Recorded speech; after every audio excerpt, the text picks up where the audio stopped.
Selamat pagi, selamat siang, selamat sore, selamat malam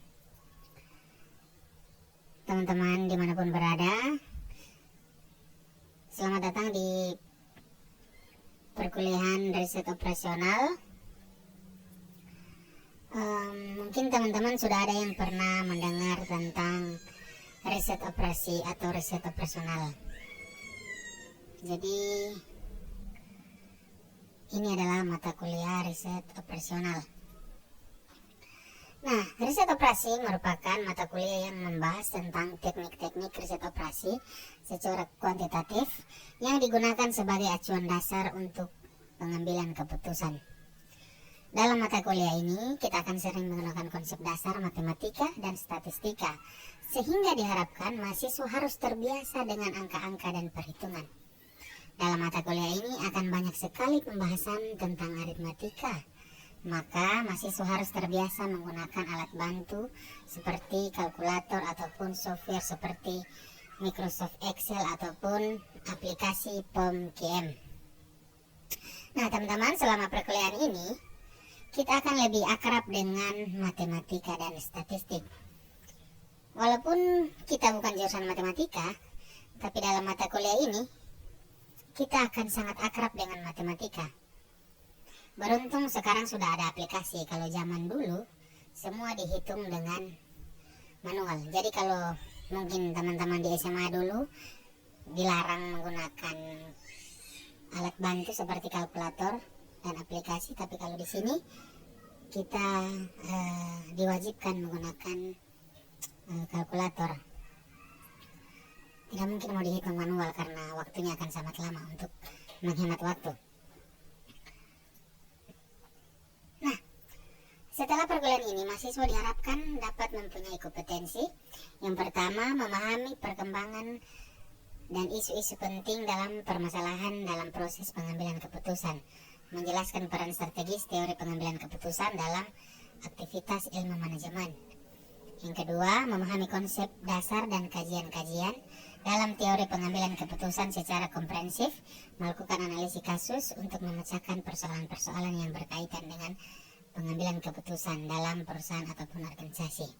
Kemudian yang ketiga, mampu menggunakan aplikasi teori pengambilan keputusan POM-QM untuk memecahkan persoalan-persoalan yang berkaitan dengan pengambilan keputusan. Jadi dalam mata kuliah ini kita akan mempelajari bagaimana cara kita mengolah sebuah data kuantitatif menjadi sebuah keputusan yang dapat menyelesaikan permasalahan dalam perusahaan atau organisasi. Nah, di sini kita bisa lihat sejarah riset operasi atau riset operasional. Riset operasional sudah dilakukan sejak dahulu kala, bahkan zaman sebelum Masehi. Pada masa Romawi kuno, zaman tahun 212 sebelum Masehi. Para ahli sejarah menyebutkan bahwa praksis riset operasi sudah mulai dilakukan semenjak masa Romawi kuno. Hal ini tampak pada analisis yang dilakukan oleh Archimedes untuk menelaah blokade laut yang dilakukan armada Sirakus. Jadi pada zaman Romawi kuno, Archimedes sudah melakukan riset operasi dengan menahan blokade laut armada Sirakus. Kemudian pada Perang Dunia Pertama, ketika F.W. Lancaster, seorang peneliti Inggris yang mencoba menganalisis hubungan matematis antar kekuatan masing-masing pihak yang bertikai dengan kemungkinan hasil perang. Jadi pada saat Perang Dunia Pertama, Lancaster sudah menggunakan riset operasi untuk meneliti kekuatan masing-masing pihak yang berperang. Kemudian ada praksis lain yang juga disebut-sebut memiliki karakteristik sebuah praksis riset operasi, adalah yang dilakukan dalam studi Thomas Alva Edison yang mempelajari perang anti kapal selam. Walaupun kurang memiliki gaung pada zamannya, berbagai praksis ini merupakan contoh pendekatan metode ilmiah yang dapat dipakai dalam memecahkan berbagai masalah. bahkan dalam masalah peperangan. Jadi, praktek-praktek riset operasi sudah digunakan sejak dahulu kala, namun pada saat itu belum dinamai riset operasi. Sama halnya dengan lari yang ditemukan pada tahun 776. Ini bukan berarti bahwa orang berlari nanti ada pada tahun 776. Tapi maksudnya pada saat itu baru disebutkan lari. Jadi tidak kayak biasa kita lihat di meme atau di Facebook, orang katakan lari ditemukan pada tahun 776. Nah, kemudian tahun 775 orang jalan kaki? Tidak. Maksudnya tahun 776 baru dinamakan namanya itu lari. Oke. Kata riset operasional pertama kali digunakan pada Perang Dunia Kedua. Pada saat perang, alokasi sumber daya terbatas yang dimiliki oleh Amerika dan Inggris itu menjadi masalah. Sehingga berbagai operasi militer menggunakan sumber daya yang itu saja. Oleh karena itu, militer Amerika Serikat dan Inggris memanggil para ilmuwan untuk menggunakan pendekatan ilmiah untuk permasalahan penggunaan sumber daya yang terbatas. Jadi, ketika Amerika dan Inggris itu terbatas sumber dayanya, dipanggillah para ilmuwan untuk bagaimana mengolah data sehingga mereka bisa memaksimalkan sumber daya yang ada untuk memenangkan perang. Ada G.A. Robert dan E.C. Williams adalah mereka yang pertama kali mengembangkan radar. Radar ini merupakan alat baru bagi pengintaian dini terhadap serangan udara. Kemudian, petinggi militer Inggris menugaskan kelompok ilmuwan yang dipimpin oleh Profesor P.M.S. Black untuk menganalisis masalah koordinasi radar di daerah perang. Jadi, radar adalah salah satu bentuk riset operasi yang pertama. Nah, kemudian pada tahun 1948, pengejaran riset operasi mulai dilakukan di perguruan tinggi, yaitu di Massachusetts Institute Teknologi atau MIT.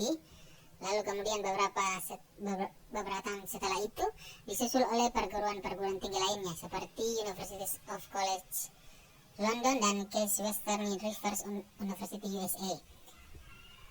Dasar keilmuan riset operasi adalah semakin kokoh dengan dibentuknya Operational Research Society of America yang berkontribusi dalam pembuatan jurnal-jurnal ilmiah di bidang riset operasi. Salah satunya adalah Journal of the Research Society of America.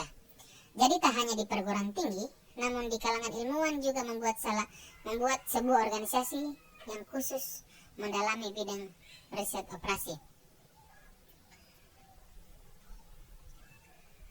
Kemudian dunia industri di Amerika semakin berkembang, semakin kompleks semakin hari. Perkembangan dunia usaha ini sangat terlihat jelas setelah revolusi industri. Industri akan semakin kompleks, sumber daya yang dimiliki digunakan untuk berbagai kegiatan atau aktivitas. Organisasi industri semakin besar, dan semua itu menggunakan sumber daya yang terbatas.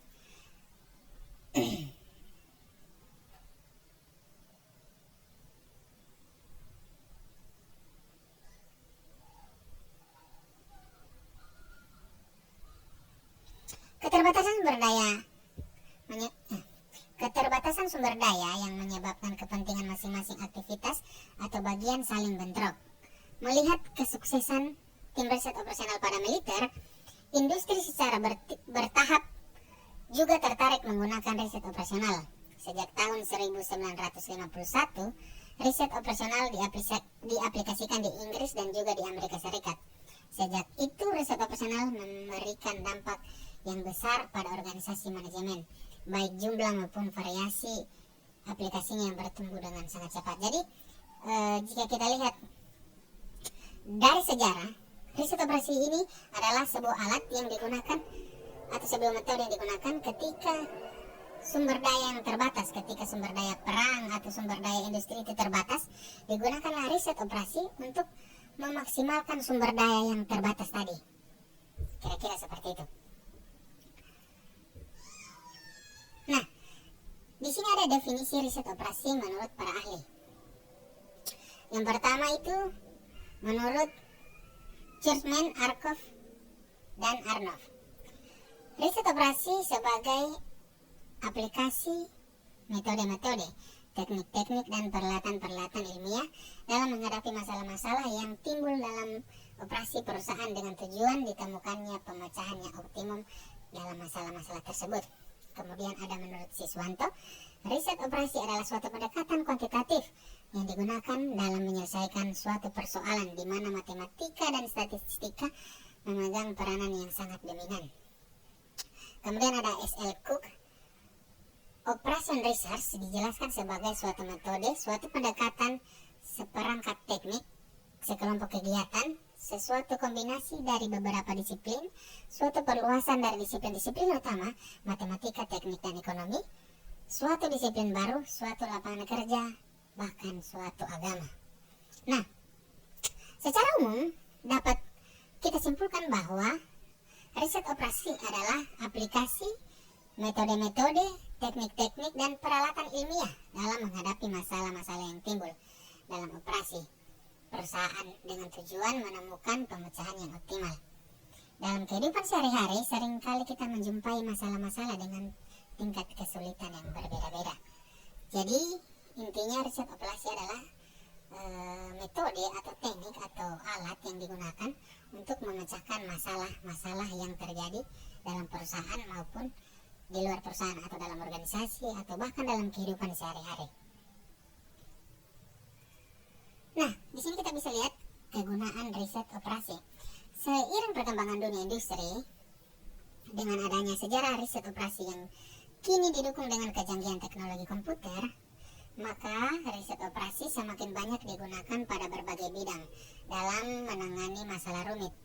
Berikut merupakan beberapa contoh manfaat setelah diterapkan riset operasi pada berbagai bidang. Yang pertama, bidang akuntansi dan keuangan. Terdapat sejumlah penerapan riset operasi pada bidang akuntansi dan keuangan, yaitu untuk menentukan jumlah kelayakan kredit.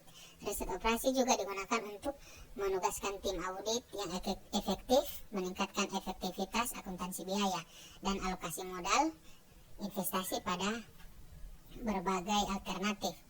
Yang kedua, pada bidang pemasaran, riset operasi telah digunakan untuk menentukan kombinasi produk terbaik sesuai dengan permintaan pasar, alokasi iklan pada berbagai media, penugasan pada tenaga penjual pada wilayah pemasaran dengan efektif, penempatan lokasi gudang untuk mengurangi biaya distribusi, serta evaluasi kekuatan pasar sesuai strategi pemasaran pesaing.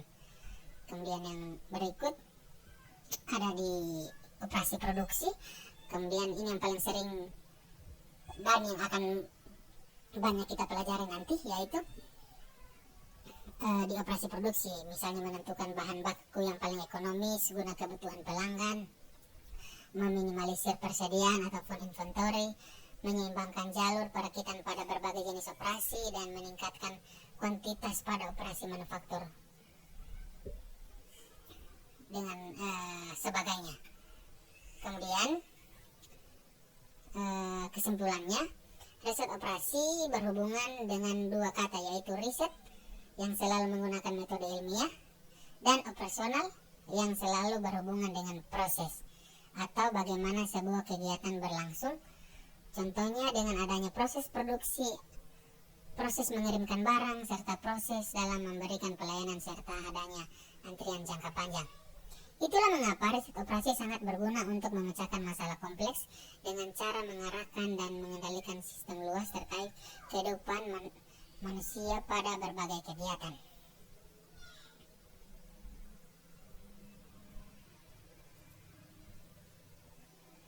Nah, kita bisa lihat saat ini riset operasi juga terus diimplementasikan di berbagai bidang.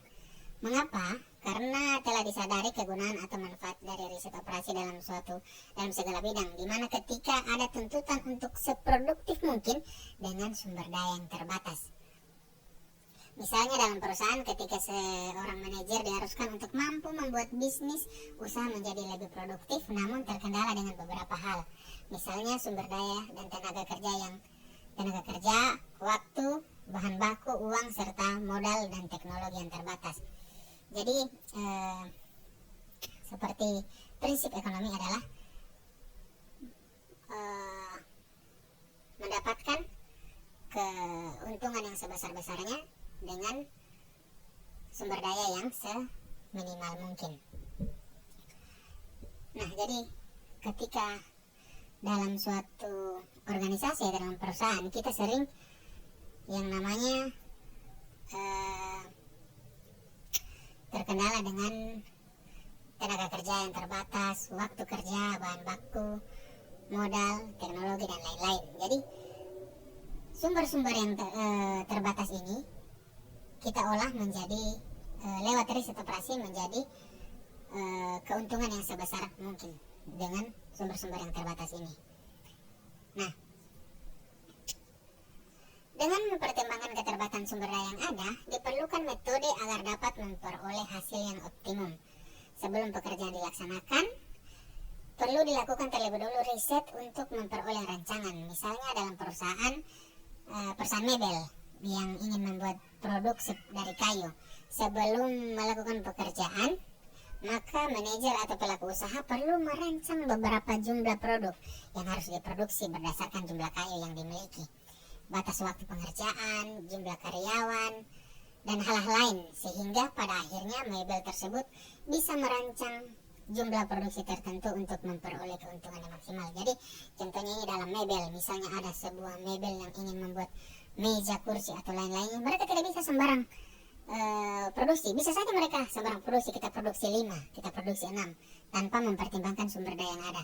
Tapi ketika dalam prosesnya nanti tiba-tiba kayunya habis, atau tenaga kerjanya tidak cukup, atau waktunya tidak cukup, karena tidak ada pertimbangan di depan, maka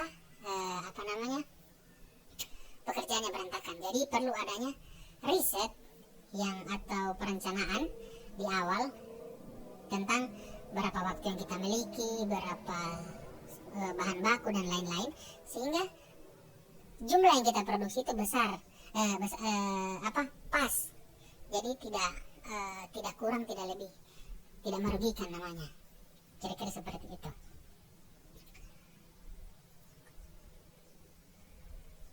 Nah, riset operasi banyak diterapkan dalam menyelesaikan masalah-masalah manajemen, misalnya untuk meningkatkan produktivitas dan efisiensi. Ini contoh-contohnya ada market planning dan forecasting. Metodenya memperbaiki keadaan pasar di masa yang akan datang. Jadi untuk metode ini adalah metode untuk meramalkan keadaan di masa depan menggunakan data yang ada sekarang. Jadi bagaimana dengan riset operasi kita ramal apa yang akan terjadi di pasar ke depannya dengan data yang ada sekarang. Jadi bukan meramalkan, maksudnya ini bukan meramalkan seperti peramal-peramal. Jadi kita meramal dengan data. Dengan data hari ini kita olah sehingga kita mengetahui ke depannya itu pasar akan seperti bagaimana. Kemudian ada inventory control.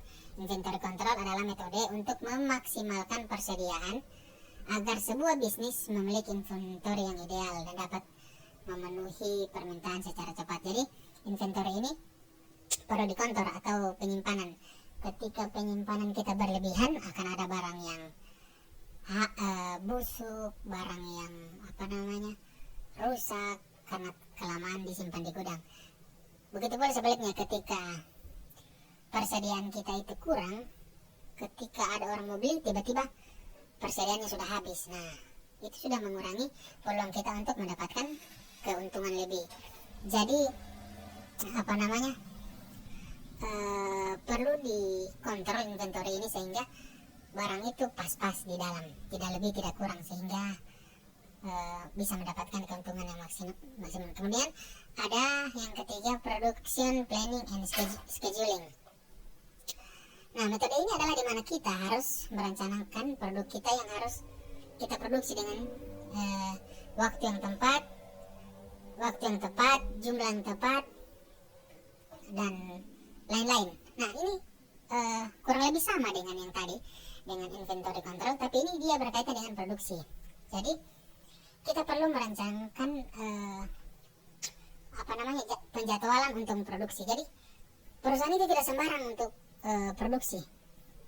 Kita produksi banyak nanti tidak laku, kita produksi sedikit nanti orang banyak yang cari. Jadi perlu dilaksanakan namanya perencanaan dan penjadwalan produksi. Jadi ketika kita asal produksi nanti kekurangan di pasar, ketika kita asal juga nanti berlebihan, barang kita cepat rusak. Jadi kira-kira seperti itu.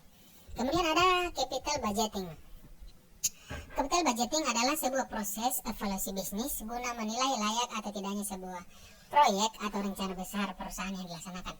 Jadi capital budgeting ini ketika dimana kita menggunakan riset operasi untuk menilai sebuah proyek. Ketika proyek itu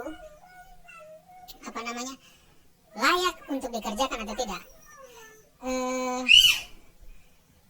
Ketika proyek itu tidak layak, tidak ada guna dikerjakan. Jadi misalnya ada suatu proyek yang berpotensi menguntungkan, misalnya keuntungannya itu 0,5%, misalnya dia untung dari modalnya itu 0,5%. Itu kan sia-sia. Lebih baik uangnya kita simpan di bank. Misalkan bunga bank 0,6. Kemudian proyek yang akan kita kerjakan keuntungan cuma 0,5. Lebih baik kita taruh di bank kan daripada kita kerjakan. Kira-kira seperti itu. Kemudian ada transportation. Nah, transportasi adalah metode yang digunakan untuk mengatur distribusi dari sumber-sumber yang menyediakan produk yang sama ke tempat-tempat yang membutuhkan secara optimal. Jadi alokasi produk ini harus diatur sedemikian rupa karena terdapat perbedaan biaya antara satu tujuan dengan tujuan lain. Jadi dalam metode transportasi, semua yang berkaitan dengan distribusi atau pemindahan produk dari satu tempat ke tempat lain. Kemudian ada accounting dan lain-lain. Nah, riset operasi bisa diartikan sebagai ilmu, juga bisa diartikan sebagai seni. Mungkin teman-teman pernah dengar, saya pernah berkata bahwa manajemen adalah seni. Seni mengerjakan pekerjaan melalui tangan orang lain. Jadi begitupun dalam riset operasi. Riset operasi ini bisa digunakan sebagai diartikan sebagai ilmu, bisa juga diartikan sebagai seni.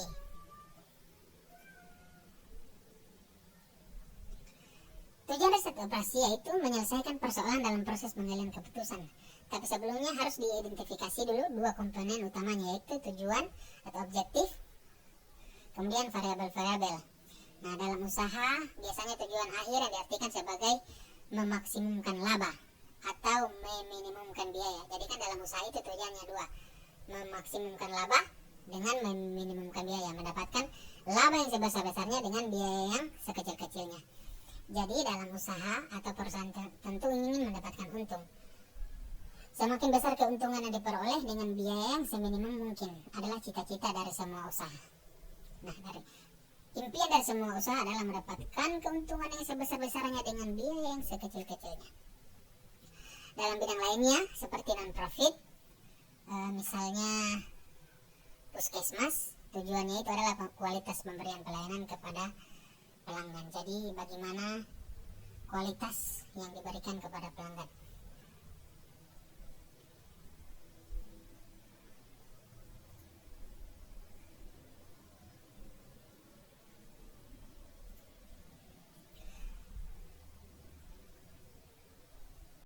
Nah, setelah tujuan ditentukan, maka harus dilakukan pemilihan tindakan yang terbaik agar tujuan yang diinginkan itu tercapai.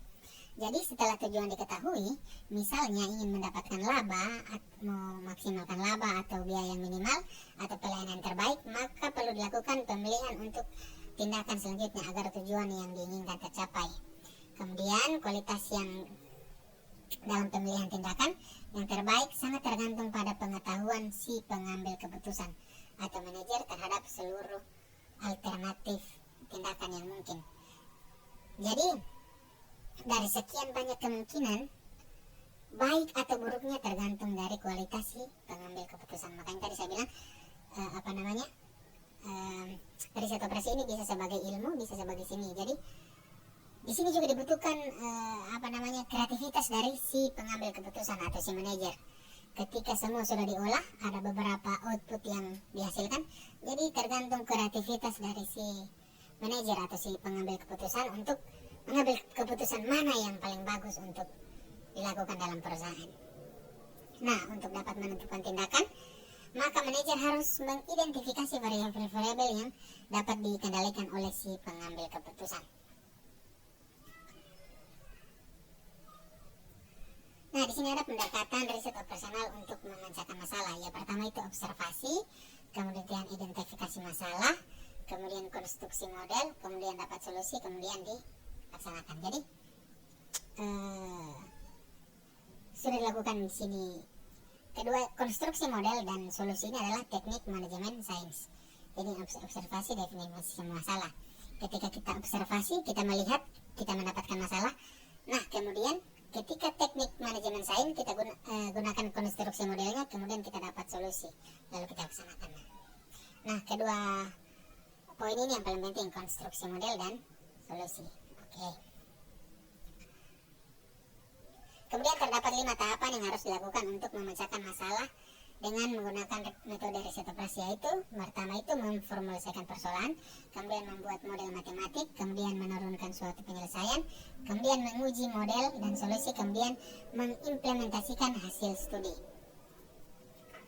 Beberapa ciri riset operasi yang menonjol. Yang pertama, riset operasi merupakan pendekatan kelompok antardisiplin untuk mencari solusi optimal. Yang kedua, riset operasi menggunakan teknik penelitian ilmiah untuk mendapatkan solusi optimal. Yang ketiga, riset operasi tidak memberikan jawaban sempurna terhadap suatu masalah, tetapi hanya memperbaiki kualitas data untuk sebuah penyelesaian atau solusi. Itu yang saya katakan tadi, riset operasi itu tidak memberikan jawaban yang sempurna, tetapi dia hanya memperbaiki kualitas data untuk sebuah penyelesaian atau solusi. Jadi, ketika datanya sudah berubah, jadi lebih mudah untuk dipahami. Nah, kemudian disitulah tanggung jawab si pengambil keputusan untuk mengolah data-data tadi, mana yang lebih baik dan mana yang harus dilakukan. Nah, di sini ada kelemahan riset operasi. Perumusan masalah dalam suatu program riset operasi adalah suatu tugas yang cukup sulit. Jika suatu organisasi mempunyai beberapa tujuan yang bertentangan, maka akan mengakibatkan terjadinya suboptimum, yaitu suatu kondisi yang tidak dapat menolong seluruh organisasi mencapai yang terbaik secara serentak. Suatu hubungan yang non-linear dapat diubah menjadi linear. Untuk disesuaikan dengan program linear itu dapat mengganggu solusi yang direkomendasikan. Nah, dalam mata kuliah ini nanti ada software yang kita gunakan dalam penentuan penyelesaian masalah, yaitu software POM-QM. Nanti teman-teman saya kasih linknya untuk sama-sama kita atau kita bagikan di kelas untuk install aplikasinya secara bersama-sama. Jadi dalam mata kuliah ini tetap kita menggunakan laptop. Oke, sekian dulu dari saya. Sampai kita ketemu di perkuliahan selanjutnya. Terima kasih.